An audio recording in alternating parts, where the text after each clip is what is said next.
All right, I guess this thing is recording. Hello, my name is John Chansey. I'm a 30-year-old living in Oklahoma City. Today is the 28th of November, and I'm recording this video a day before I have microdiscectomy surgery on my back, my L5-S1 lumbar. Just to give you some backstory about in July, I'm a runner and ran my first marathon in April and was kind of already gearing up for another marathon in the coming fall. So over the summer I was doing a little bit of training, running and doing some boxing and lifting weights as well. And then one day I woke up and couldn't run. I went out to go run and just felt no power in my legs. I thought at the time maybe I just pulled a muscle. I felt something kind of tweaked in my back, but it wasn't really painful. It just kind of felt like I pulled a muscle. I thought I'd had similar kind of feelings before when I had lifted weights and maybe tweaked a back muscle or something. So I thought, I tweaked a muscle and, I just decided to rest for a week. A week went by, I really didn't notice any change, still had some pain. And at this point I was actually limping around. It was no longer just I couldn't run, but now my gait, my actual, the way I walk has changed. So at that point I got a little concerned, and I'm in a running club in Oklahoma City, the Oklahoma City Land Runners, and we have an orthopedic specialist in our group who's a member. And so I just reached out to him and sought his advice, and he recommended, hey, you should go to physical therapy, see what's going on, maybe tweak something in your back or in your muscles, leg muscles or whatever, and see if you can work it out. So I did. I went to Select Physical Therapy in Oklahoma City for about a month and worked with Dr. Kendall Schote, and it was an awesome experience. He was very helpful. The stretches, I think, were helpful, at least in terms of giving me my mobility. I wasn't able to run, but at least after I'd stretch and whatnot, I felt better and was able to move a little bit better. But about after a month, I was still having the same pain. When I say pain, it was sitting is very painful. Standing in the same position for a while was pretty painful. Sleeping, any certain positions, like if I didn't lay on my back or didn't lay on my stomach in a certain way, so it's mostly painful on anything that I did. I noticed some of the most painful sensations that I got were when I'm driving in my car. I think the way I'm positioned in my car really pinches on that nerve. So anyways, after about a month of physical therapy and still experiencing a lot of pain, my physical therapist, Dr. Schote, recommended that I see an orthopedic specialist and potentially get an MRI. So I went to the University of Oklahoma where I work. I went to our medical facilities and got to speak with Dr. Bimey, the orthopedic specialist, and he recommended an MRI after I completed a X-ray that revealed, he saw a smaller gap between my vertebrae than he thought was normal. So he orders the MRI. A few weeks later, I get the MRI, and then I find out, I think about early October,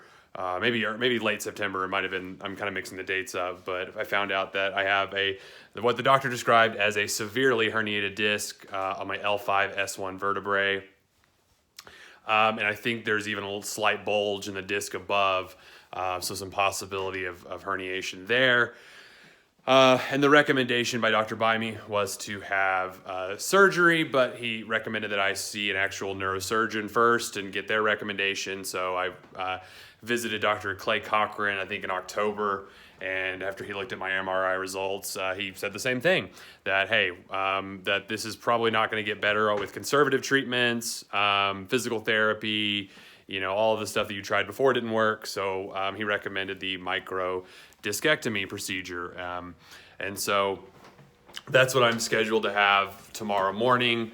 I'm not going to lie, as I record this right now, I'm very nervous about surgery, any kind of surgical procedure. I think, there's risk involved, and that makes me nervous. But at the same time, I'm very relieved about the possibility of ending this sort of back pain sooner rather than later. Like I said, I've been dealing with it since about July, and I know there are probably people who have dealt with pain all their lives and for many years and, long periods of time other than a few months. But I can say that this back pain that I've experienced has been agonizing most days, mildly uncomfortable on good days, and it's really affected a lot of things. I'm a graduate student, and it makes it harder for me to think.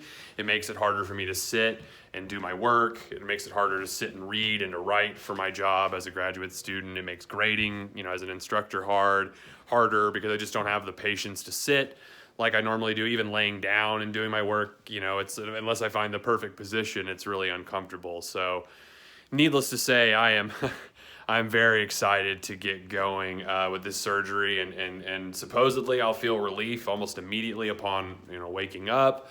I should be able to be up and moving. It's an outpatient procedure, so I should be leaving the hospital shortly after the procedure, which is only supposed to take about 30 minutes to an hour, I think, at most.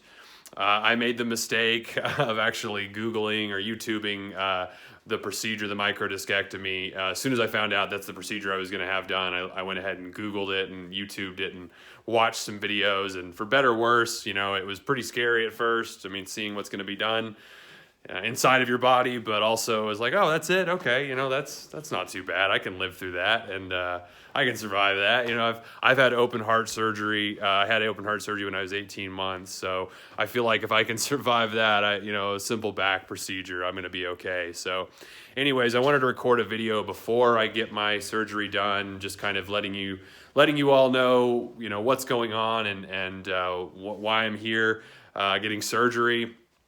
I'll try to record, maybe a video shortly after surgery, and definitely some follow-up videos, because I was really helpful to me when I found out I was having the microdiscectomy. I just went to YouTube and immediately found a bunch of videos of people sharing their experiences before and after the surgery. And that made me feel a lot better, knowing that there's, people out there who've had the surgery and who are, not only had the surgery or are pain-free, but they're thriving again. So I'm hoping maybe I can post something really positive and share something that positive as well. So anyways, wish me luck tomorrow, my surgery. Hopefully when I record my next video, I might be coming out of surgery, and hopefully I'm walking around and feeling better. So thanks again. See you on the other side.